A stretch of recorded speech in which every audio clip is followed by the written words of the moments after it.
하나님의 말씀을 먼저 듣도록 하겠습니다. 창세기 우리 1장 27절 한 절의 말씀입니다. 네, 우리 같이 화면 보시면서 또 마음에 새기시면서 함께 봉독하시겠습니다. 하나님이 자기 형상 곧 하나님의 형상대로 사람을 창조하시되 남자와 여자를 창조하시고. 아멘. 네, 오늘 귀한 강사 선생님 모셨습니다. 우리 정신과 전문의이신 우리 이은정 박사님은 이화여대에서 또 박사학위를 마치시고 또 미국 플러신학교에서 또 목회 상담도 공부하신 공부를 많이 하신 또 선생님이십니다. 지금은 서초 좋은의원 원장님으로 또 굿 이미지 심리센터 대표로서 또 많은 분들에게 또 영적으로 육적으로 건강을 위해서 또 하나님 앞에 존귀하게 쓰임 받고 계십니다. 또 우리 박사님은 굉장히 베스트셀러 책을 굉장히 많이 또 저서를 또 많이 갖고 계세요. 그래서 여러분들 오늘 한정된 시간이니까는 또 책을 통해서도 많이 은혜를 받을 것 같은데요. 또 오늘 제목과 똑같은 이 상처받지 않고 끝까지 사랑하기, 또 혼자 잘해주고 상처받지 말라라는 등의 좋은 또 서적이 있습니다. 그래서 여러분들 또 보시면서 많이 은혜 받으시기 바랍니다. 우리 박사님 나오실 때에 우리 큰 박수로 하나님께 감사 박수 드리면서 모시도록 하겠습니다.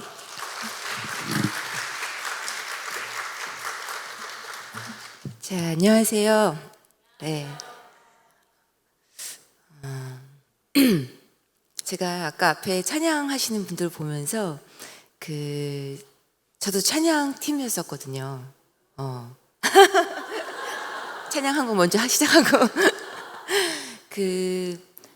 그때 당시에는 정말 그거 말고는 딴 걸 할 수 없어서 찬양팀에 정말 억지로 끌려가서, 진짜 솔직히 고백을 합니다. 억지로 끌려가서 찬양을 했었는데 그 안에서 너무나 많은 치유를 받았던 기억이 납니다. 내가 봉사하는 것이 아니라 내가 치유를 받는 장소예요. 네. 그래서 저 아까 예전에 벌써 한 15년 됐네요. 그때 생각이 나서 정말 찬양팀 축복합니다. 네. 또 여러분들도 나이와 상관없이 내가 정말 노래 잘하고 못하고 상관없이 나 치유받고 싶다 하는 분들은 찬양팀에 꼭 들어가서 좋은 또 치유받을 수 있도록 성령이 역사하실 수 있도록 그런 마음을 좀 가지셨으면 좋겠어요. 나이와 상관없이. 기도하고 시작하도록 하겠습니다. 하나님 아버지, 은혜가 아니면 이 자리에 설 수 없는 저를 이 교회에 이끌어 주신 그 은혜를 감사드립니다. 오늘 하나님의 형상에 대해서, 또 자존감에 대해서, 또 자녀와의 관계에 대해서, 가정생활에 대해서 그 친밀함, 하나님과 함께 하면서 우리 에덴 동산에서 가졌던 그 원초적인 친밀함이 많이 타락되고 또 깨어지고 어려운 가운데 있는 사람들이 많이 있습니다. 주님, 오늘 그 사람들의 마음, 또 그 시간 저에게 터치하셨던 그 마음을 내려 주시옵시고 동일한 은혜가 함께 하여 주시옵소서. 한신교회를 축복합니다. 생명으로 가득한 교회, 또 성경 공부와 교제와 말씀으로 뿌리내린 교회인 줄 믿습니다.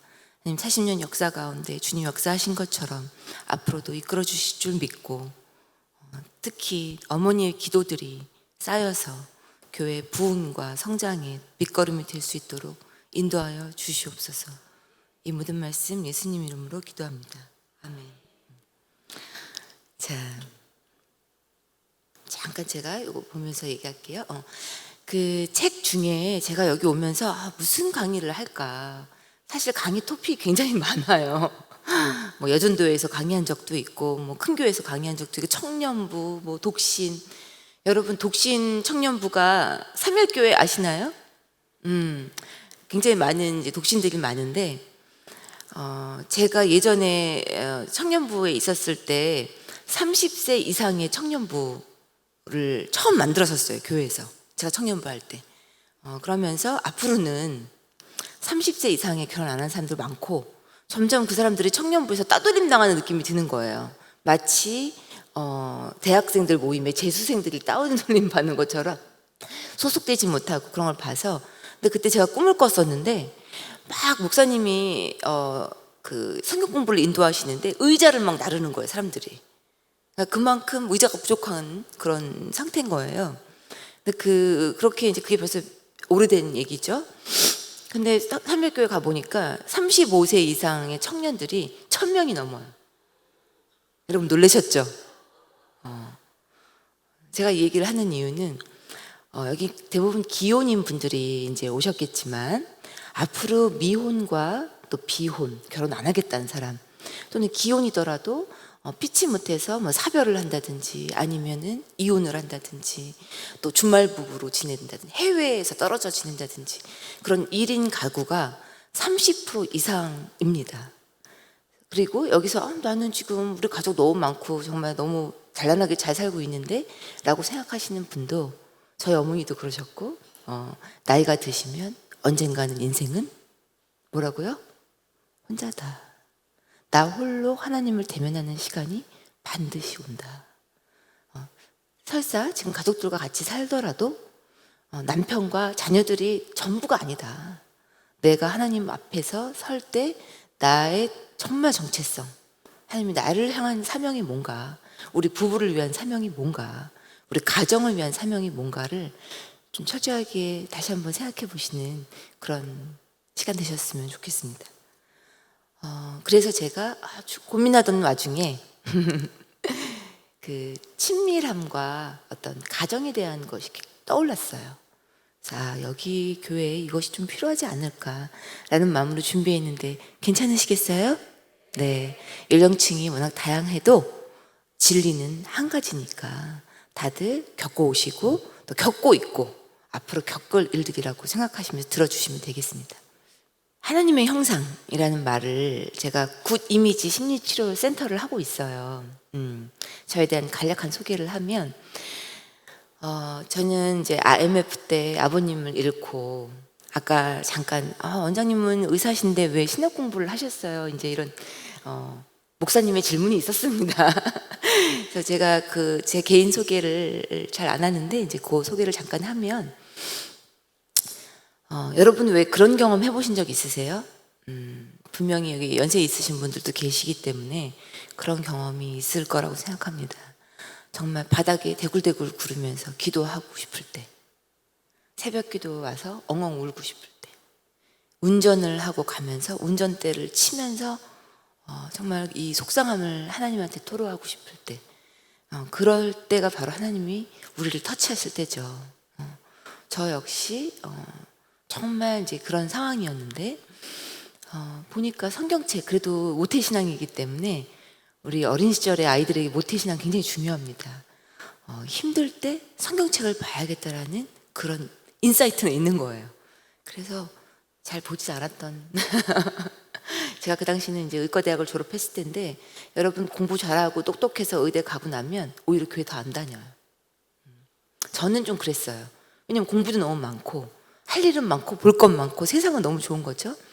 근데 이제 성경책을 펼쳐보는데 첫 장에 창세기 1장 27절, 하나님이 우리를 창조하셨는데 그것을 하나님의 형상대로 인간을 창조하셨다라는 구절에 제가 꽂혔어요. 그걸 딱 아직도 기억나는 게 이 왼쪽 하단에 그 말씀이 있더라고요. 근데 그 당시는 그게 무슨 뜻인지도 잘 몰랐어요. 눈물이 거기서 그냥 막 쏟아지는 거예요. 하나님의 형상대로 창조하셨다. 그러면 도대체 하나님의 형상이 뭐냐? 여러분 여기서 형상이라는 말 써본 적 있는 분? 나는 평상시에 형상 이런 말을 써본 적 있는 분 계세요? 저도 없습니다. 그래서 이게 저희가 이제 우리나라 그 성경책이 한문에서 번역이 되다 보니까 이제 어려운 말들이 많은데, 영어 성경을 이제 찾아봤어요. 그랬더니 The Image of God이라고 돼 있더라고요. 그 당시 이제 저희 작은 아버님이 영국에서 신학을 하셨기 때문에 영어 성경책을 저한테 선물을 했었어요. 근데 그냥 선물만 받지 뭐 그걸 쳐다보진 않았어요. 근데 그 말씀이 너무 궁금해서, 너무 궁금해. 그래서 그 영어 성경책을 찾아보니까 The Image of God이라는 말이 써 있더라고요. 근데 저는 이제 그 원서를 많이 봤기 때문에 이렇게 이미지라는 말이 더 마음에 와닿더라고요. 아, 이게 뭔가 닮은 꼴이라는 얘기구나. 이미지, 그림자. 어떤 섀도우, 어떤 닮은 꼴이라는 쌍둥이, 닮은 꼴이라는 거구나. 하나님이라는 게 저기에 계신 분이고 나는 여기 있는 그런 미천한 존재가 아니라 뭔가 우리를 닮은 꼴로 지으셨다라는 게 저한테 그 당시 뭔지는 모르겠지만 어렴풋이 씨앗이 됐던 거예요. 씨앗. 그쵸 여러분? 언젠가 심어졌던 씨앗. 그러고 난 다음에 이제 7년 후에 제가 하나님하고 서원한 대로 나는 기독 정신과 의사가 되겠다. 정신과 의사지만 크리스찬이 아닌 분들은 그 우리의 정말 그 하나님과의 스트러글, 신앙의 어떤 어려움, 내 문제를 해결하는 데 있어서의 어떤 신앙의 그 문제를 정확하게 얘기할 수가 없는 거예요. 그래서 참다운 어떤 크리스찬 의사가 되야겠다는 마음으로 그런 모임을 조직을 했었어요. 2001년도에. 근데 보니까 누군가는 공부를 해야겠더라고요. 근데 제가 그 씨앗이 자라서 이제 공부를 하게 됐던 거고, 그냥 미국 가니까 너무 좋을 줄 알았는데 사실은 의사로만 지내다가, 그쵸? 편하게 의사로만 지내다가 가서 뭐 영어 못하는 동양 여자일 뿐이 없잖아요. 30대 중반에. 그래서 한참 고통을 많이 받았었습니다. 여러 가지 후회도 많이 하고. 근데 여러분 제일 바보 같은 게 뭔지 아세요? 미국 와가지고 나 그냥 한국에 있을 걸. 그쵸? 또 한국에 와서 나 그냥 미국에서 공부하고 싶다. 한국에 있을 때는. 그게 제일 바보 같은 생각이에요. 그 깨달음을 주시더라고요. 너 가장 어리석은 상태다. 환자분들도 그런 사람 많아요. 교회를 옮기고 나서 나 그냥 예전 교회 다닐 걸. 그쵸?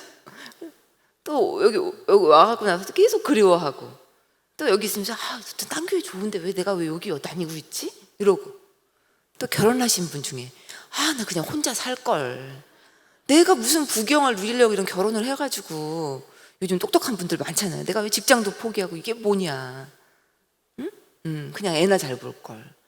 왜 직장을 다녀가지고 이러나? 자기 현실에 처해져 있는 상황에 굉장히 그 반대되는 생각만 하고 사는 거예요. 그러면 나한테 그게 유리하겠어요? 안 유리하겠어요? 가장 불리한 생각이죠. 가장 불리한 생각. 그래서 그 당시에 제가 그런 어리석은 생각을 하고 있었습니다. 뭐 내가 그렇게 잘났다고 그냥 돌아가야겠다, 한국에. 근데 어느 분이 그 얘기를 듣고, 전도사님이었어요. 거기서 제가 한국 전도사님, 목사님 친구를 엄청 많이 만들었거든요. 왜냐면 그냥 주변이 다 전도사님, 목사님, 선교사님이에요. 그 전에는 청년부를 했었기 때문에 목사님의 뭐 그냥 너무 조심하고, 응? 발자국 뒤에 막 이렇게 따라다니고 이제 이런 정도였는데, 우리 다 그렇지 않나요? 아닌가요? 목사님 하면 막 눈도 못 마주치고, 저는 그랬어요. 청년부 때 막 만만하게 생각 못하고, 워낙 아버님이 엄하셨기 때문에 목사님도 이제 그런 식으로 생각을 했던 거죠. 근데 가보니까 그냥 목사님도 사람이더라고요. 친구분들을 이제 많이 사귀게 되고, 그것이 저에게도 지금 많이 힘이 되고 있습니다. 교회에서 힘든 분들, 또 교회 강의도 요청받고, 또 목사님들하고 서로 교류도 하고, 목사님도 또 치료가 필요한 분도 계세요. 공황장애가 있는 분도 있고, 불면증이 있는 분도 있고, 성도들에게 상처받는 분들도 굉장히 많습니다. 성도는 떠나면 그만이지만 목사는 떠날 수가 없는 거죠. 그렇죠? 그런데 이제 어느 그 목사님이 전도사님이 오셔서 저한테 그렇게 뭐 여러 가지 힘들어서 가신다 그러는데 이걸로 맛있는 거 하나 드세요. 그러고서는 봉투를 주고 가는 거예요. 전 또 처음 봤어요. 제가 목사님이나 성검을 한 적은 있어도, 그래 봉투를 봤더니 거기 돈이 들어있는 거예요. 근데 제가 그 순간 또 눈물을 막 흘리면서 완전 주저앉았어요. 내가 얼마나 내 시야가 좁은가. 하나님이 일하시는 그 큰 그림을 내가 왜 이렇게 못 보는가. 그쵸? 많은 사람 중에서 공부하게끔 특권을 주시고 했는데 어떻게 그렇게 불평을 했을까? 또 사실은 맨날 가진 거 없다. 뭐 그래도 의사까지 했으면 어느 정도 누릴 만큼 다 누렸을 텐데, 유학생 생활이 이제 힘들다 보니까 돈을 안 벌고 사는 게 처음이었거든요. 저는 이제 어려서 아버지가 돌아가셨기 때문에 돈이 굉장히 저에게 중요한 이슈였어요. 집안에 돈으로 어려움이 있었고 또 내가 집안을 이렇게 좀 책임져야 되는 그런 여러 가지 상황들이 있었기 때문에 이 돈을 안 벌고 산다는 것 자체가 너무나 불안한 거죠. 누구한테 의지한 적이 없었기 때문에. 그런데 그 전도사님의 그 돈을 받으니까 제가 어떤 느낌이 들었냐면 이분이 사실은 월급도 미국에 계신 전도사님 월급들이 한 50만 원, 60만 원입니다. 파트타임으로 신학대학 다니면서 거의 월급의 전부인 그런 비용을 저한테 주신 거예요. 제가 그 이후로부터는 어려움에 있는 전도사님과 목사님을 돕지 않고는 지나칠 수 없는 그런 경험을 하게 됐죠. 그러한 전부를 준 경험, 내 도움을 받은 그 돈의 액수와 상관없이 그게 바로 저는 오병이어 기적이라고 생각을 해요. 오병이어가 눈에 보이는 정말 막 바구니 가득한 오병이어도 물론 성경적인 역사니까 사실이겠지만 그 의미와 그것이 미치는 파급적인 효과는 보이지 않는 가치와 돈으로 따질 수 없는 가치인 거죠. 여러분, 우리가 요즘 왜 불행해요? 돈이 없어서 불행한 게 아니라 돈으로 따질 수 없는 가치를 모르기 때문에 불행하다고 생각합니다. 저 역시도 점점 그렇게 되고 곰곰이 한번 생각해 보시기 바랍니다. 그 목사님과 전도사님이 가졌던 돈이 많기 때문에 저를 도왔던 게 아닌 거죠. 기도하던 중에 돕고 싶었다는 거죠. 그래서 기도의 힘이 대단한 거고 저도 기도하면서 굿 이미지 심리치료센터를 만들게 된 거예요. 저의 비전은 교회 같은 병원, 교회 같은 심리치료센터를 만들고 싶다라는 게 저 나이 이제 귀국해가지고 나이 40에 이제 시작했던 거고 지금 한 10년 됐습니다. 이제 말씀하신 대로 제가 뭐 애쓰지 않았는데 뭐 기독교 방송에도 출연하게 되고 책도 쓰게 되면서 전국에 있는 기독교 환자분들이 오세요. 근데 전국에 있는 기독교 환자분들이 갖고 오신 문제들이 녹록지 않겠죠? 정말 그냥 볼 수 없는 그런 많은 어려운 문제들, 제가 그냥 흔히 볼 수 없는 그런 것들이 많이 있더라고요. 뭐 20년 동안 기도원에서 뭐 쇠사슬에 묶여서 치료받았던 분들부터 해서 요즘에 잘 보기 드문 아버지의 무슨 여러 폭력 이런 거 굉장히 오랫동안 당한 일단 그러한 이제 문제들 가운데 이거는 우리 센터에서도 기도를 하지 않고는 상담이 진행할 수 없겠구나. 그래서 기도 편지를 저희 안에서도 쓰게 됐습니다.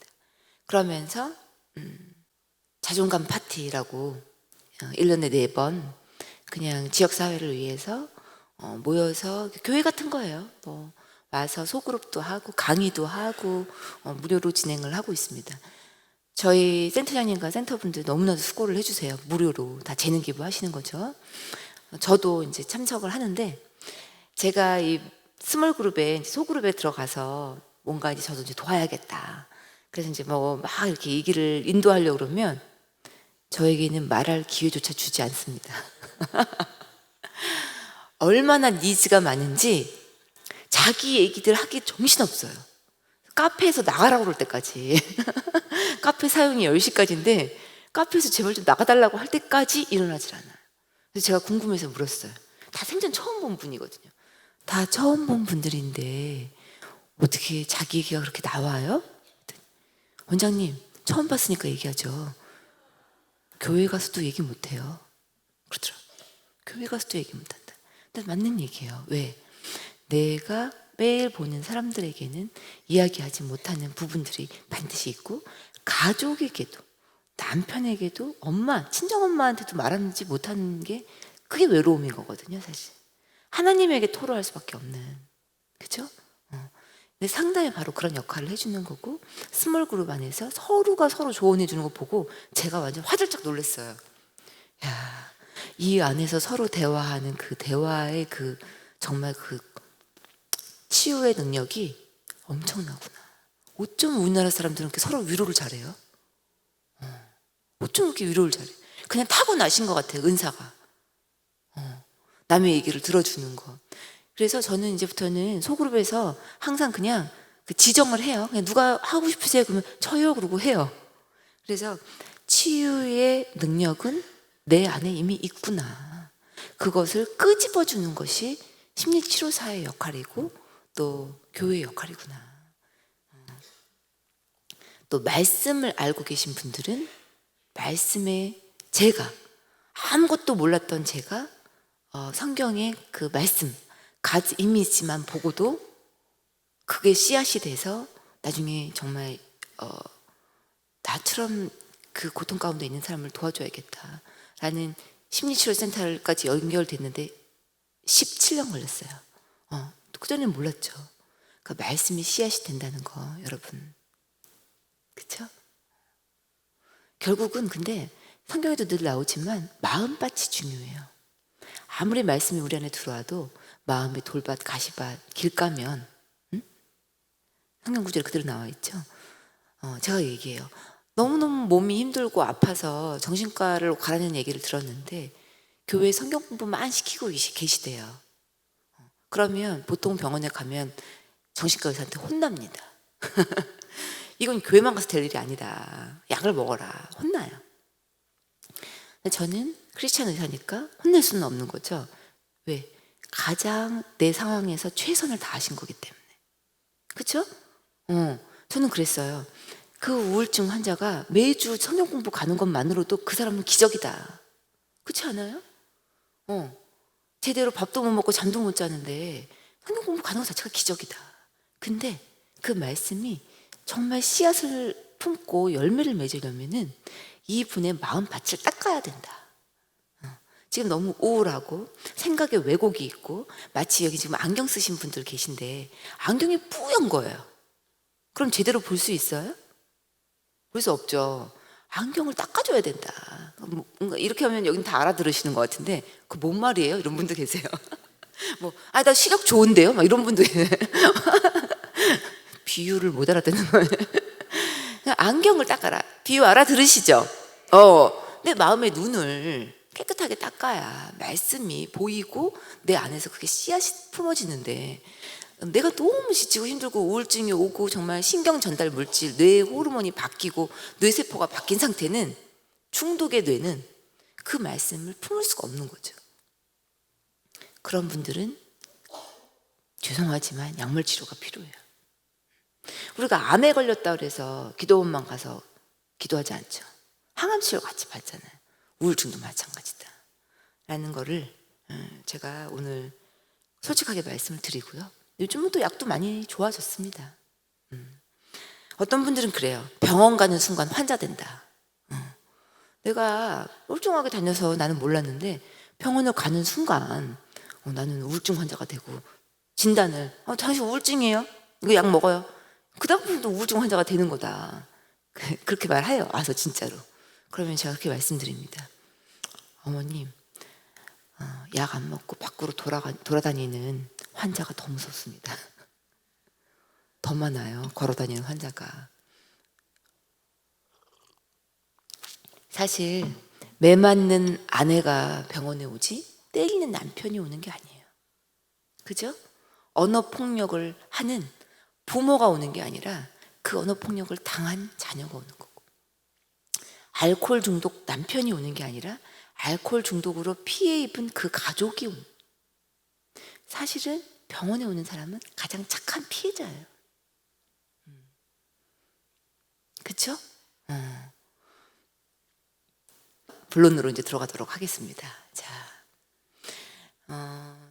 제 책을 읽어보신 분들도 계실지 모르겠습니다. 제가 책을 써야겠다 그러고 쓴 게 아니고요. 미국에서부터 이제 블로그 활동을 했어요. 여러분 블로그 아시죠? 글 막 모아서 올리고, 저희 어머님이 국문과 나오셔서 그런지 모르겠지만 저는 말 잘하는 것보다는 글 쓰는 걸 더 좋아해요. 그래서 이제 블로그 올리고 한 것들을 이제 보면서 모아갖고 그냥 책이 한국에 와서 조금 있다가 이제 나오게 된 거였어요. 근데 사람들 마음은 다 똑같은지 혼자 잘해주고 상처받지 마라. 제목만 보고 그냥 그 SNS에서 댓글이 뭐라고 달려있냐면 이거 네 책이다. 너한테 필요하다. 이거 내 얘기네.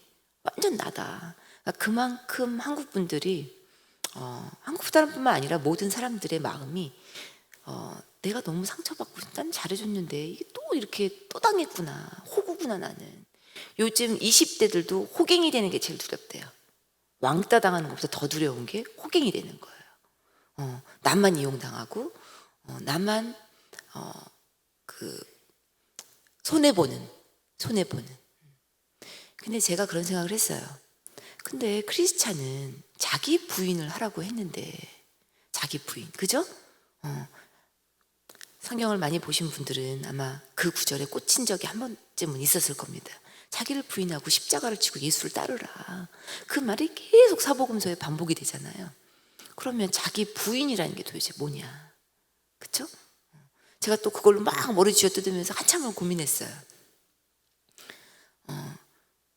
자기 부인이 뭡니까? 하고 목사님한테 여쭤봤더니 목사님 그러시는 거예요. 죄된 자기 죄성을 부인하는 거다. 그쵸? 제가 한동안 그래 맞아. 죄를 안 짓는 게 중요하지. 근데 제가 조금 더 지나면서 그런 생각이 들었어요. 그러면 죄를 안 짓는 나는 부인할 필요가 없는가? 그쵸? 그러면서 이제 저가 오랫동안 그 고민을 하다가 깨달은 부분이 뭐냐면 나의 자기 중심성, 나만 옳다고 생각하고 다른 사람들이 나한테 상처 준다고 생각하고 피해의식에 사로잡히고 자기 연민에 빠지고 나만 이렇게 생각하는 이 자기 중심성, 이것부터 부인해야 되지 않나. 정말 건강한 정신과 영성은 거기에 있다. 이것이 예수를 따르고 자기 십자가를 지는데 굉장히 방해 요인이다. 나만 억울하고 나만 분하고 나만 속상하고 나만 손해보고 아마 제가 제일 그런 사람일 거예요. 그러니까 이 구절에 꽂혔고 가장 관심이 있었겠죠. 그렇죠? 어려서부터 엄마 아빠 말 잘 듣고 성적이 좋았고 남을 이겨야 대학을 들어갈 수 있었고 그렇죠?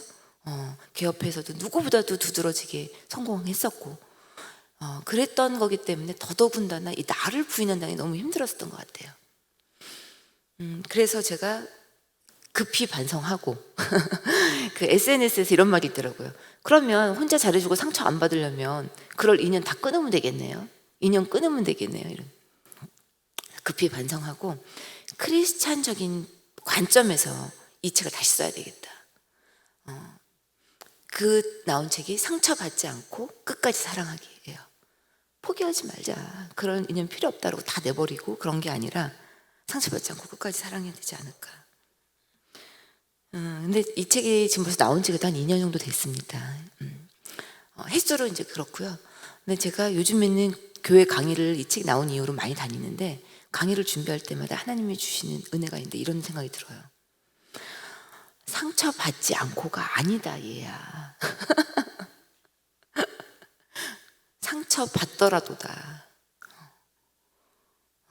상처받더라도 제가 올해부터 그런 생각이 들어요. 그래서 다음번 책 제목은 죄송합니다. 상처받더라도 끝까지. 왜 내가 크리스찬이고 하나님의 사랑을 받은 자는 상처를 안 받아야 된다고 생각을 하는 거야? 왜 교인과 성도는 고난이 없어야 된다고 생각하냐? 왜 크리스찬 가정은 아무런 문제가 없고 깨어지면 안 되고 자녀들도 다 똑바로만 살아야 된다고 생각하는 거야? 물론 그게 축복이에요. 우리가 하나님의 십계명을 지키고 계명을 지키고 말씀 가운데 살면 그런 복이 당연히 있는 겁니다. 당연히. 그렇죠? 그렇지만 우리는 우리를 빚은 자의 토기쟁이의 마음을 알 수가 없는 거죠. 우리는 질그릇이잖아요. 우리는 그릇이잖아요. 그릇이 그릇 만든 사람한테 너 왜 나 이렇게 만들었어? 왜 나 여기 흠집 냈어? 이렇게 할 수 있나요? 그렇죠? 욥기에서도 나오잖아요. 내가 누구를 탓하겠냐? 하나님 어떻게 탓하겠냐는 거죠. 그래서 저는 요즘 깊이 묵상하는 부분이 그겁니다.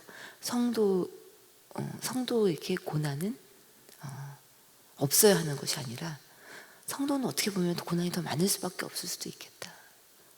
왜? 이 세상에서 하나님 뜻대로 살려면 없던 고난도 생겨요.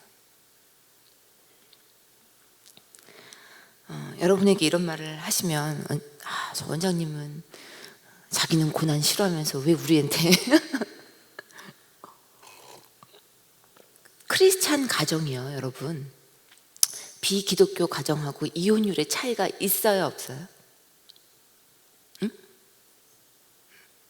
여러 가지 통계가 있어요. 어떤 통계는 뭐 교회에서 한 통계는 크리스찬 그 종교가 이혼을 예방한다, 막아줬다. 그래서 좋은 통계가 있고, 근데 평균적으로 제가 여러 가지 조사를 해보고 했을 때 통계가 거의 차이가 없다고 돼 있어요. 이혼율의 미국 데이터입니다. 차이가 없다. 우리나라 데이터는 정확하게 나온 게 없어요. 그러면 전 이렇게 생각해요. 주례사에 이거 꼭 물어봐야 된다. 교회에서 주례할 때도 물어봐야 된다. 힘들면 뭐라고 써 있어요? 여러분 요즘 결혼식 시즌이잖아요. 저는 결혼식을 가면 신부 예쁘다. 무슨 생각하세요? 부주 얼마나 거쳤나? 손님들 많이 오나? 저는 딱 보면서 저 부부가 오늘이 가장 행복한 날이구나. 죄송합니다. 그분들을 뭐 저주하는 게 아니라 그들이 앞으로 겪게 될 일들을 생각해 보면 상상도 못하고 있을 거 아니에요. 그렇죠, 여러분? 물론 축복하고 가장 예쁘죠. 얼마나 예뻐요. 새색시 새신랑. 근데 저들이 오늘이 가장 행복한 날이겠구나 라는 생각을 합니다. 요즘은 더 문제는 아예 그거조차도 안 하려고 하죠. 야가진 거죠. 이제 안 거예요, 이미. 오늘이 가장 행복한 날이라는 거 안 거지. 그러면 시도조차 하지 않습니다. 제가 그 생방송으로 이렇게 전화 걸려오면 상담해 주는 재능 기부를 한 적이 있었어요. 근데 가장 많이 오전에 했었는데 가장 많이 오는 전화가 뭔지 아세요?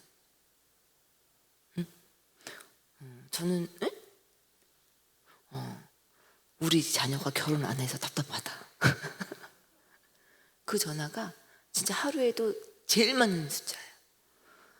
정말 취업 안 되고 집에만 있는 30대, 40대 아들, 딸들을 보면 너무 답답하다. 이걸 어떻게 했으면 좋겠냐. 깜짝 놀랐어요. 그 전화가 많이 옵니다. 여기 나이 지긋하신 분들도 결혼 안 한 자녀들 때문에도 스트레스 받으실 테고, 또 결혼을 해도 완전히 분리가 되는 게 아니라 거의 뭐 부모의 도움을 물심양면으로 받을 수밖에 없는 상황인 거죠. 자, 그다음 두 번째 질문이 뭐죠?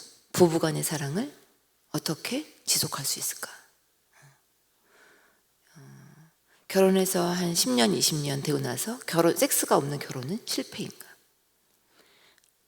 실제로 병원에 와서 우리 부부는 섹스리스 10년이에요. 서로 부부관계가 없는 지 10년 됐대. 설마 정말이에요? 라고 묻고 싶지만 거짓말은 아니겠죠. 설마 할 정도로 그런 생각이 들어요. 근데 아이들을 낳고 둘셋씩 낳고 방을 따로 쓰고 너무나도 바쁘고 지치고 또 몸도 아프고 그러다 보면 실제 상황이 현실이 되는 거죠. 그래서 제가 이런 고민들을 많이 하게 됐습니다. 그러면서 얻은 한 결론이 결혼은 미친 짓이다. 결혼은 미친 짓이다. 이런 생각도 했다가 했다갑니다. 했다가. 왜냐하면 지금 결혼하는 사람들은 30세, 40세 결혼을 해요. 요즘 서울 평균 결혼 연령이 32살입니다. 서울 평균이. 지방은 조금 낮지만. 그러면 32살이라는 거는 30대 후반에 결혼한 사람도 많다는 얘기예요.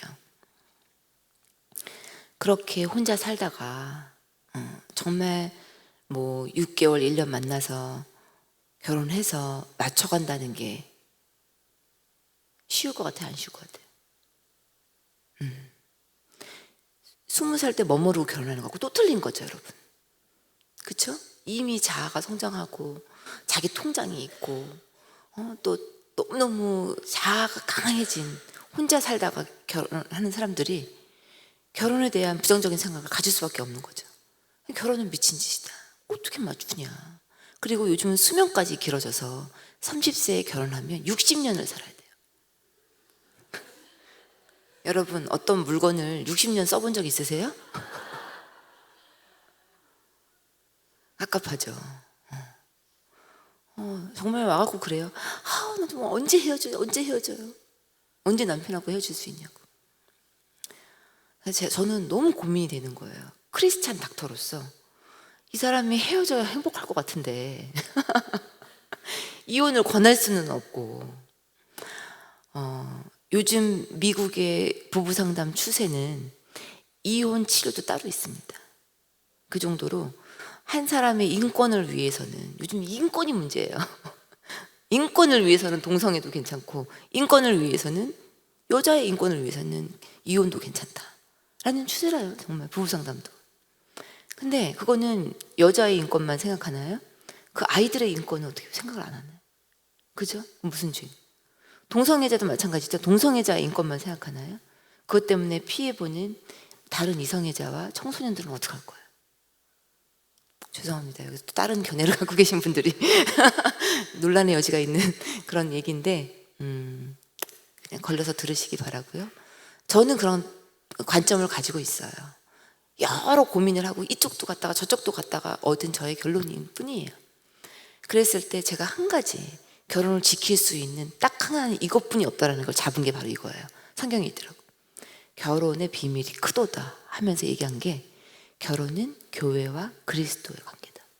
여러분, 교회 안에 예수님을 빼고 교회가 있나요? 남편과 아내의 관계를 그리스도와 교회로 비유하신 이유가 있는 거죠. 뗄래야 뗄 수가 없네.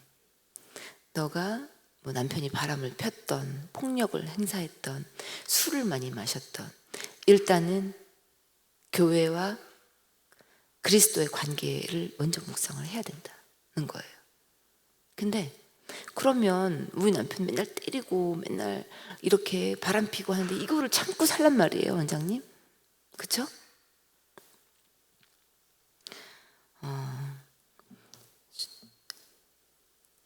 저도 고민을 많이 했어요. 그 부분에 대해서. 근데 그러한 남편이 일단 치료의 의사가 있고 병이거든요, 사실. 여러분, 바람 피는 것도 병이에요.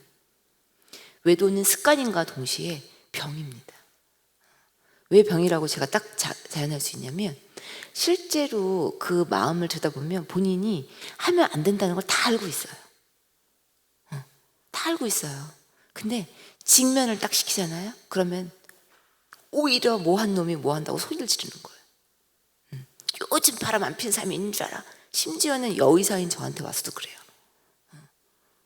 원장님 맨날 진료실 안에만 처박혀 있어서 모르는데 요즘 사업하는 사람 다 바람 펴요. 다 애인 있어요. 그게 직면을 당하니까, 본인이 아닌 걸 알면서도 직면을 당하니까 그런 말을 하더라고요. 우선은 치료를 받는 것이 굉장히 필요합니다. 근데 남편들이 안 와요. 오면 뭐 다행이겠죠, 그죠? 안 와. 그러면 우선은 피해자부터 치료를 해요. 피해자부터 먼저 회복이 되고 그 다음에 남편분은 보호자로 오는 경우가 있습니다. 가정을 지키겠다고 생각하는 사람들은 보호자로 오세요. 근데 바람을 피는 사람도 들키고 나면요, 아예 가정을 포기할 생각까지는 잘 안 해요. 남자분들이 옵니다. 와서 깊이 깨달은 분들이 계세요.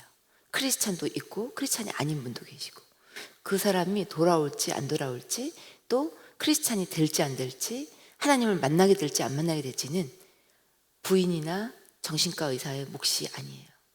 그 몫은 하나님의 몫이에요. 근데 저는 많이 봤어요. 그러한 걸로 회복되는 가정.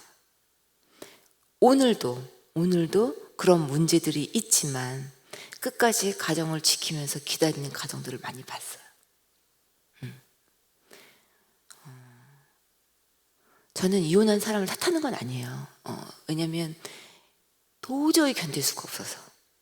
이혼한 사람들 상담해 보세요. 이혼하고 싶어서 이혼한 사람 단 한 명도 없습니다. 근데 아직까지도 우리나라 사람들은 이혼하는 거에 대해서 그거를 어느 도움을 받는다든지 뭔가 해볼 수 있는 거를 해보고 나서 하는 게 아니라 그냥 충동적으로 하는 경우들이 꽤 많이 있어요. 참았다가 또는 어떠한 그런 너무나 쉽게 이혼이 되니까. 자, 그리고 또 한 가지는 성경에 또 이런 얘기가 있죠. 이 땅에서의 결혼이 어린 양의 혼인잔치에 대한 예언적 표적이다. 되게 어려운 말이죠. 이게 무슨 뜻 같아요? 이거 성경에서 보신 구절이죠? 어린 양의 혼인잔치. 저도 또 막 고민을 했어요. 이게 어떤 영향이 있는가. 여러분 이런 겁니다. 천국에는 눈물도 없고 결혼도 없잖아요. 하나님과의 친밀한 말이잖아요. 그 친밀함을 이 땅에서 맛본다는 게 뭐예요? 그냥 맛만 보는 거예요. 맛보는 것이 부부관계다. 그 친밀함이 그렇게 크다는 거죠. 그거를 연습해 볼 수 있고 경험해 볼 수 있다. 맛본다는 게 내가 계속 그렇게 산다는 게 아니에요. 맛본다.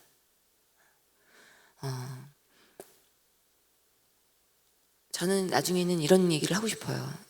정말 잘 사는 부부는 복음을 전파하는 거다. 완전히. 어머, 저 부부는 서로를 너무 위해 주네. 자기 중심적으로 또 나를 위해서 뭘 했어. 그게 아니라 정말 서로를 위해 주는 그런 부부의 모습이 있다면 그거는 그냥 복음이다. 그 있는 그대로가 복음 전도다. 왜?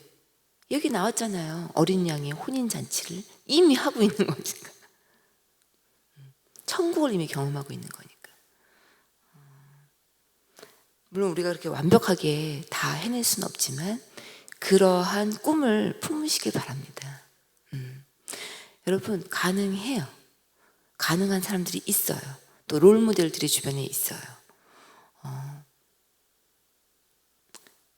제가 이제 이런 얘기를 어디 강의 같은 데 가서 수련회 같은 데 가서 하면 좀 편하니까 그럼 원장님은 그렇게 하고 사세요 이러는 분도 계세요. 저는 이제 50 가까이 돼서 깨달아 가고 있습니다. 깨달아 가고 있는 것도 중요해요.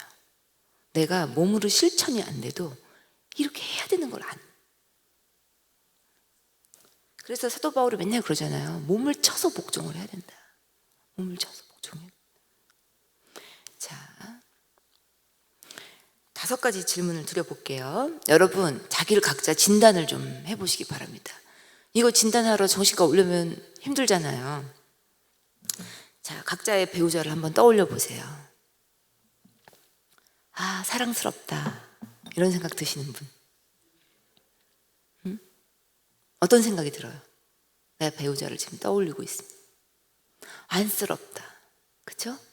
중년분들은 전우애로 살잖아. 전우애로. 연민의 정. 저는 여기에 해당됩니다. 배우자가 왜 현재의 모습이 됐나? 왜 이렇게 까칠한가? 왜 이렇게 우리 남편이 이렇게 막 피부도 까칠하고 기분도 안 좋아 보이고 늘 뚱하고 있고 TV만 매 보고 있고 당신 왜 이래? 이게 아니라 왜 저 모습이 됐을까? 왜 현재의 모습이 되었을까? 왜 맨날 사업한다고 밖으로만 돌면서 술만 먹고 있을까? 내 잘못이란 얘기가 아니에요. 그의 인생을 객관적으로 한번 살펴보라는 거죠. 우리가 연애할 땐 다 봤어요, 여러분. 연애할 때 그것도 안 보고 결혼하진 않잖아요. 저 사람이 어떤 사람일까? 저 사람 백그라운드는 뭘까? 어떤 성품인가? 나한테 이 말 한 이유가 뭘까? 막 애달파서 막 궁금해 하잖아요. 지금 우리 안 그런다는 거죠. 2번째는 내가 남편한테 하는 말과 행동을 보고 우리 미래의 며느리가 우리 아들한테 할 말이라고 생각을 한번 해보라는 거. 제가 우리 남편한테 별명을 마른 멸치라고. 좀 말랐거든요. 그냥 오늘 마른 멸치 같아요. 근데 그게 너무 충격받았나 봐요, 남편이. 생전 아무런 말 없다가 갑자기 내가 뭐 마른 멸치인데 뭐 이러는 거예요. 그래갖고 제가 너무나도 다시는 이 말을 써서는 안 되겠구나. 저는 그냥 나도 모르게 튀어나온 말인데 긍정의 의미는 아니잖아요, 솔직히. 별명이라는 게 여러분 다 긍정의 의미는 아니에요. 그쵸? 내 만약에 며느리가 우리 아들에게 마른 멸치 막 뭐 뚱땡이 그럴 거라고 생각을 한번 해보세요. 근데 여러분 남자들이요 여자의 말에 굉장히 의미를 둡니다. 자기가 밖에서 떵떵거리고 다니고 원장님, 사모님, 뭐 대표님, 사장님 이딴 얘기 들어도 집에 와서 와이프가 마른 멸치니 뭐 이 꼴이 뭐니 뭐 추리닝만 입고 다니니 이러면 이분들 밖에서 기가 죽어요. 정말 와서 그런 얘기를 해요. 내가 아무리 밖에서 잘 나가도 우리 부인은 단 한 번도 나를 인정해 준 적이 없다. 그래서 부인을 불렀어요. 왜 인정 안 해주세요? 남편분 제가 보니까 훌륭한데 밖에서 회사 대표로 이렇게 직원들 많이 먹여 살리시는데 왜 인정 안 해주세요? 그때 뭐라는 줄 아세요? 인정해주면 잘난 척 할까 봐. 제가 깜짝 놀랐어요. 인정해주면 잘난 척 할까 봐. 자, 그래서 나만 생각하지 마시고 현재 당신이 배우자에게 실천하고 있는 것을 미래의 자녀가 실천할 거 생각해봐요. 또 결혼 생활이 끝날 날을 상상해봐라. 언젠가는 끝은 있습니다, 여러분. 누가 먼저 뭐 죽을 수도 있는 거고 어떻게 될 수 있는 거고 끝날 날을 상상해봐라. 왜 그런 말들 많이 하지 않으세요? 내가 먼저 죽을 테니까 어떻게 해라. 뭐 네가 먼저 죽겠다. 저는 이런 말을 했으면 좋겠어요. 당신이랑 같이 살아서 내가 살 수 있었어. 당신과 같이 있어서 내가 이 인생이 행복했어. 죽을 때, 결혼이 끝날 때, 그쵸? 누가 먼저 죽든 간에 당신이랑 같이 있어서 하나님을 더 많이 알게 됐어. 그쵸? 당신이 없었더라면 내가 어떻게 살았을까? 이런 말을 끝날 때만 하지 마시고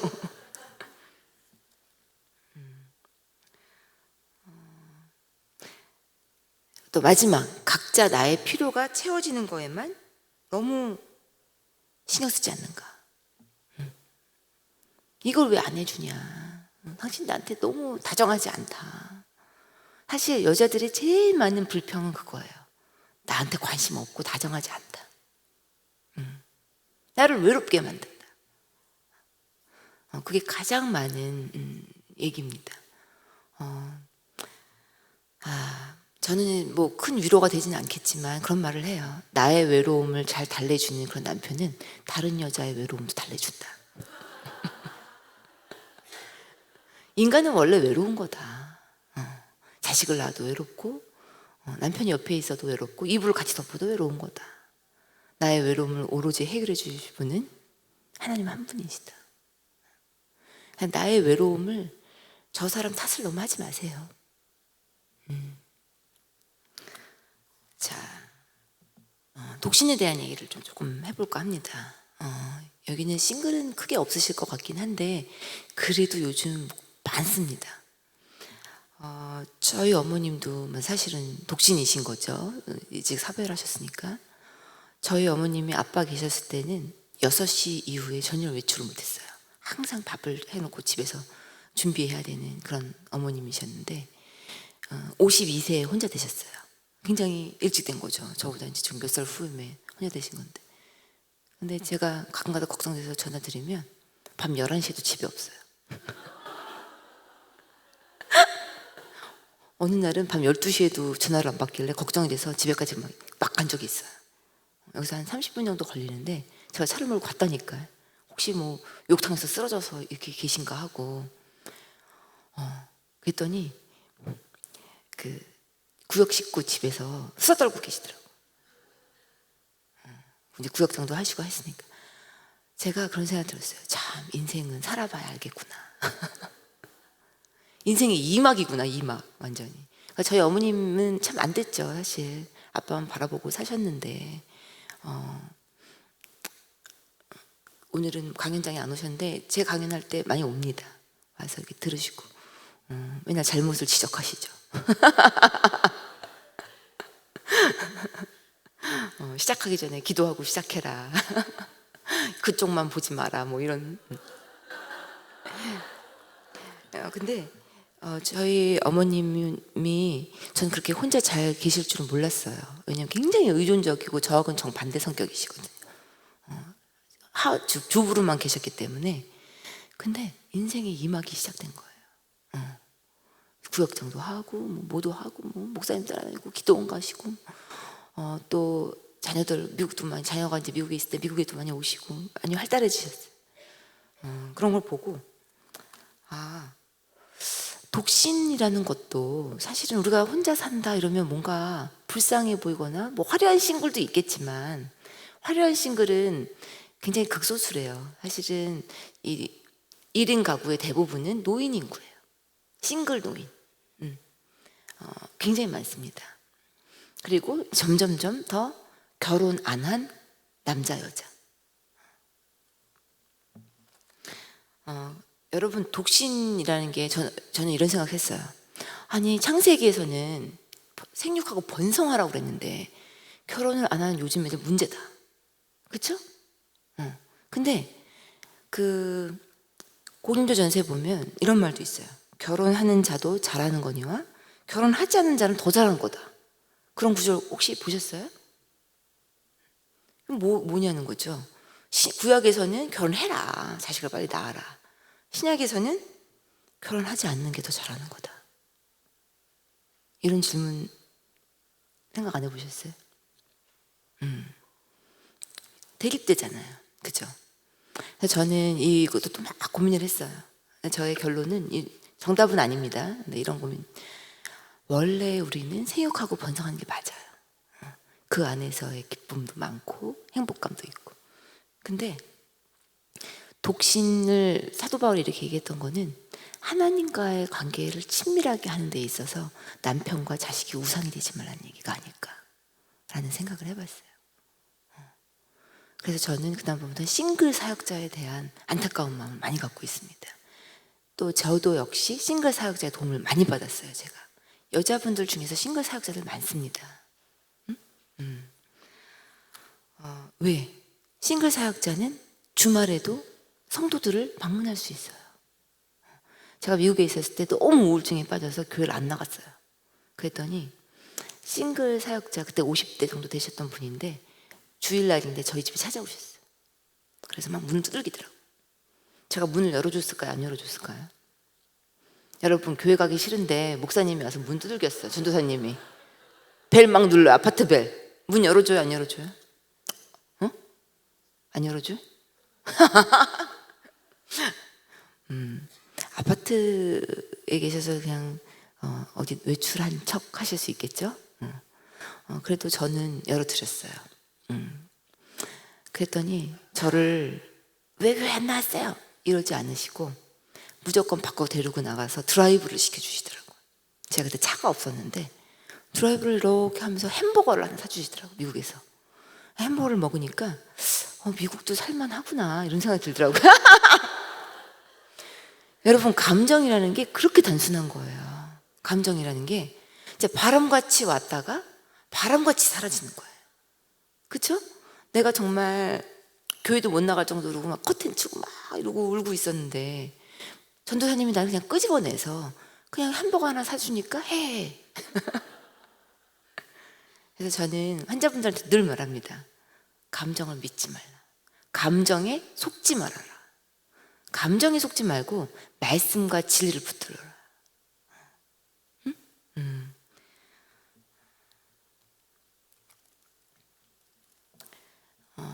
얘기가 좀 많이 샜는데 그 싱글 전도사님이 제가 왜 좋아했냐면 제가 그 다음부터 또 전도사님 집에 가서 막 밥 얻어 먹고 막 거기서 자고 막 이랬어요. 먹고 자고 막 어쩔 때는 힘들 때는 그리고 같이 기도원도 가고 막 그게 싱글 성주 전도사님이 가능하신 거예요. 그래서 저는 싱글의 은사가 따로 있구나. 왜 우리 결혼 안 하고 있으면 너 독신의 은사야 이러면서 막 놀리잖아요. 그럼 안 돼요, 여러분. 독신의 은사는 진짜 소중한 겁니다. 소중한 거예요. 나를 오로지 하나님의 일에 올인할 수 있는. 그 다음에도 나오잖아요. 장가 가지 말라, 뭐 하지 말라, 자식 걱정하지 마라, 아내 걱정하지 마라. 또 예수님 뭐라 그래요? 누가 내 어머니고 내 동생이냐. 그러니까 그 얘기가 뭐냐면 엄마나 동생 무시하라는 얘기가 아니라, 가족을 무시하라는 얘기가 아니라 너무 혈연 가족에만 묶이지 말라는 것 같아요.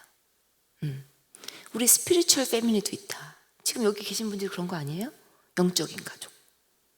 영적인 가족. 여러분 친구 중에 이런 분 계세요? 1년 후에 만나고 5년 후에 만나도 같이 성경 공부하고 같이 예배 생활을 같이 했던 청년부 친구, 구역 식구는 어색하지 않아요. 그런 경험 해보신 분. 근데 시어머니랑 시부모님은 가족인데도 불구하고 매일 매번 만날 때마다 어색하잖아요. 뭔가가, 물론 안 그런 분도 계십니다만, 그게 그런 거죠. 혈연 가족만 중요한 게 아니라 우리에게는 뭐가 있다? 영가족이 있다. 영가족이 있다. 그럼 언제 만나도 어제 만난 듯한. 저 사람은 내 편이다. 한 사람을 꼭 없으시면 2명은 만들어 놓으세요. 왜? 한 명이 혹시 외국 갈 수도 있어요. 또 한 명이 나보다 먼저 죽을 수 있어요. 그러니까 2명을 만들어 놓으세요. 꼭. 아셨죠? 그게 혼자 사는 법에서 가장 중요한 겁니다. 혼자 사는 법. 독신에 대한 얘기를 이제 하게 되면 혼자 계신 분들 잘 보세요. 제가 저희 엄마한테도 이걸 보냈어요. 사람들을 정기적으로 초대해라. 집에 사람이 좀 들락날락해야 돼요. 그래서 내가 구역장을 해라. 구역 예배를 하니까 정기적으로 사람들이 와서 뭐 이 집에 숟가락이 몇 개인지 먼지는 있는지 보잖아요. 그리고 구역 예배 오면 그 전날 청소는 하잖아요. 혼자 있으면 청소 안 합니다. 혼자 살면 옷도 이렇게 걸어놨다가 그냥 그대로 입어요. 그렇죠? 집으로 사람을 초대해라.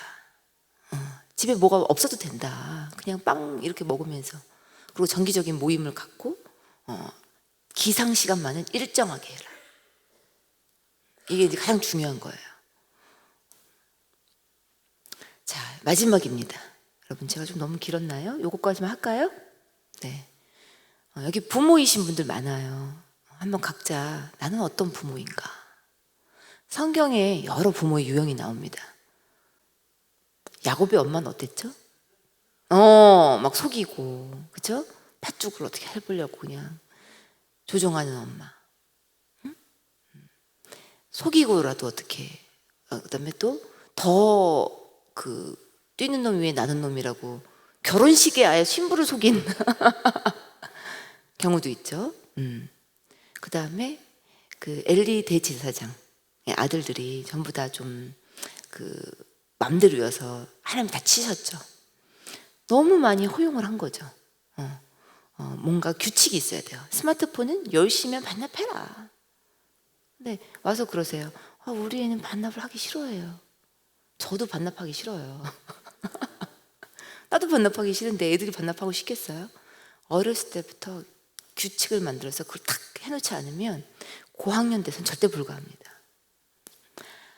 너무 허용하면 안 된다. 분리된 부모, 너무 바쁜 부모를 말하는 거예요. 난 쿨하게 키워요. 그냥 애들 뭐 신경 안 써요. 그게 쿨한 게 아니라 본인이 귀찮아서. 본인이 시간이 없고 체력이 안 되는 거예요. 그래서 성경에서도 이런 여러 가지 부모의 유형이 있어요. 나도 여기에 해당이 되는 게 있어요. 자꾸 애를 조종하고 내 마음대로 내 뜻대로 하려고. 요거 이렇게 해서 걔 만나면 어떨까? 뭐 이런 거. 그건 엄마가 좋은 생각이지 애가 좋은 생각은 아니죠. 내가 보기에 얘하고는 안 만났으면 좋겠는데 걔는 좀 이렇게 해서 이상하지 않니? 이런 거. 자, 여러분들 좋은 부모가 되긴 힘듭니다. 그렇지만 하지 말라는 거는 안 할 수 있죠. 우리가 좋은 부모가 되기 위해서 뭐 이거 해라 이거 다 못 지켜요. 못 지켜. 저도 못 지키고. 딱 하지 말라는 거 딱 한 가지 있어요. 뭐죠? 성경책에 자녀를 어떻게 양육하라 어쩌고저쩌고 하는데 하지 말라는 거 딱 한 가지. 에베소서 말씀이죠, 여러분. 여기까지만 딱 하죠. 어버이날. 자녀들아 주 안에서 너희 부모에게 순종하라. 이것이 옳으니라. 그쵸? 내 아버지 어머니를 공경하라. 이래야 네가 잘 되는 거야. 여기까지만 딱 얘기하는데 바로 그 다음에 나옵니다. 아비들아 너희 자녀를 노엽게 하지 말고 오직 주의 교훈과 훈계로 양육하라. 한번 찾아보세요. 바로 뒤에 있어요. 딱 하지 말라는 거 한 가지가 뭐예요? 노엽게 하지 말라. 화나게 하지 말라는 거예요. 자녀를. 그러면 이렇게 하지 말라는 거죠. 내가 하는 거 있으면 한번 보세요. 성인 자녀도 마찬가지입니다. 이게 지금 이 자녀라는 게 미성년자만 말하는 게 아니에요, 여러분. 성인 자녀, 결혼해서 출가한 성인 자녀도요 해당돼요. 왜? 자식은 60까지도 계속 자식이잖아요. 그리고 요즘에는 35살, 40살까지 결혼을 안 하면 미성년 시기보다 성년 시기에 같이 사는 사람이 더 많아요. 그 기간이. 미성년은 오히려 쉬워요. 내 말 들으면 쥐어박으면 되는데 성인 자녀 내 말 듣나요? 안 들어요. 20세 이후의 자녀가 진짜 힘듭니다. 근데 말 끊지 말라. 사람들 앞에서 이렇게 하지 마라. 약속 같은 거 대신해 주지 말고, 또 항상 그 얘기하는 게 자녀에게도 사과가 필요하다. 왜? 1대1의 인격적 지체니까. 자, 그리고 내 마음에 이런 욕심을 버려야 돼요. 이래야 자녀한테 강요를 안 하게 돼요. 여기서 지키는 거 있으세요? 내가 하는 거? 어떤 분이, 제가 이제 다른 어머님에서 이거를 강의했더니 이런 얘기를 하세요. 원장님 이게 뭐가 나빠요? 아니 인생을 나처럼 살지 않았으면 우리 애는 더 잘 살아야 되는 거 아닌가요? 근데 그 마음, 뭐 나처럼 살지 않았으면, 그게 아니라 나같이 살았으면 돼야 돼요. 나같이 책을 좀 많이 봤으면 나같이 운동을 좀 잘했으면, 나같이 스마트폰을 좀 안 했으면. 왜 나는 안 하면서 자녀에게는 나처럼. 그러니까 애들이 요즘 어때요? 엄마는 왜 해? 엄마는 그렇게 안 하잖아. 이런 얘기를 듣는 거예요. 제일 나쁜 거죠, 마지막에. 부모의 욱하는 모습을 배우지 않았으면. 또 세상 사람들에게 늘 칭찬받았으면. 이게 왜 나쁜 거예요? 칭찬받아야 되는 거 아니에요? 뭐냐면 자아가 맨날 눈치를 많이 보게 돼요, 아이들이. 그래서 물론 다 좋은 것들이긴 한데 시간 관계상 제가 연습 문제는 오늘 좀 생략하고요. 자, 마무리를 짓겠습니다. 그 자녀 양육에서 제일 힘든 게, 저도 그렇고 여러분도 그렇고 욱하는 상황인 것 같아요. 제가 그래서 묵상을 했어요. 하나님, 왜 그 많은 것 중에 하지 말라는 거 하나가 화내지, 노엽게 하지 말라는 거예요? 딴 것도 많잖아요. 도둑질하지 말아도 있고 공부 열심히 하라도 있는데 게으르지 말라 이런 것도 있잖아요. 왜 그거죠? 근데 어느 날 제가 깨달음이 왔어요. 뭐냐? 아무리 긍정적인 감정을 갖고 있어도 한 번 화내면 그냥 제로예요. 무슨 뜻인지 아시죠, 여러분? 얘랑 내가 아무리 사이가 좋고 그래도 한 번 얘가 화를 나거나 내가 욱하면 모든 게 그냥 불로 그냥 확 산불 나듯이 그동안 쌓아 올린 이게 모래성이 그냥 아무것도 아닌 의미가 없어진다. 그래서 분노를 이렇게 표현한 게 아닌가. 네가 아무리 네 애 예쁘다 그러고 네 애를 좋아하고 해도 걔가 노하게 되는, 네가 화내게 만들면 다 무너지는 거다. 다 무너지는 거다. 그래서 여러분, 어떤 상황에서도 욱하지 않아야겠다. 또 그래도 화내죠. 저도 그렇습니다. 그러면 나는 또 화냈어. 나는 왜 이렇게 한심해. 나는 평생 좋은 엄마 못 돼. 난 또 이래. 이러니까 애가 이 모양이지. 이런 게 아니라 제가 항상 초반에 뭐라고 그랬어요? 나한테 유리한 생각을 하고 살라고 그랬잖아요. 나한테. 왜? 가장 좋은 친구는 나니까. 나한테 가장 좋은 친구. 내 편이 돼줘야죠. 내 편이. 맨날 나한테 너는 이것뿐이 안 돼. 너는 여기 또 인생 헛살았어. 네 남은 인생 어떻게 살래? 맨날 이렇게 구박만 하지 말고, 응? 좀 나한테 유리한 쪽으로. 아, 내가 또 감정에 속았구나. 원장님이 감정은 바람 같은 거랬지. 감정에 속지 말아야겠다. 그리고 사과를 하고, 그쵸? 사과할 거는 사과하고. 화나는 이유 중에 대표적인 생각이 있거든요. 항상 그 감정을 선행하는 생각이 있어요. 그 생각은 뭐냐면 비교하는 거예요. 비교하는 거. 아니 다른 집 애들은 안 그런데 얘는 왜 이래? 얘는 왜 이래? 아빠 닮아서 그런가? 또 지레짐작하는 거. 지레짐작하는 거. 얘는 이러니까 얘는 앞으로 뻔해. 얘는 앞으로 뻔해. 얘는 오늘도 숙제 안 했으니까 내일도 안 할 거야. 얘는 뻔해. 지레짐작하는 거. 이런 것들이 사실은 굉장히 자녀들에게 화나게 만드는, 노하게 만드는 그런 감정과 생각인 거죠. 자, 제가 너무 어두운 말을 많이 했나요? 그래도 좀 쉽게 강의하려고 많이 애썼는데 괜찮았어요? 네. 불러주셔서 너무 감사하고요. 오늘 이야기하신 것 중에 아마 이거는 나한테 상처가 됐어 하는 부분도 있으실 수도 있습니다. 특히 이혼에 관련된 부분이나 충분한 시간을 갖지 못했기 때문에 하나님은 우리 인간의 가장 그 연약한 부분을 다 아세요. 너무나 잘 아시는 분이니까 내가 설사 그런 걸 잘 못하고 상처를 받고 하더라도 괜찮습니다. 괜찮습니다.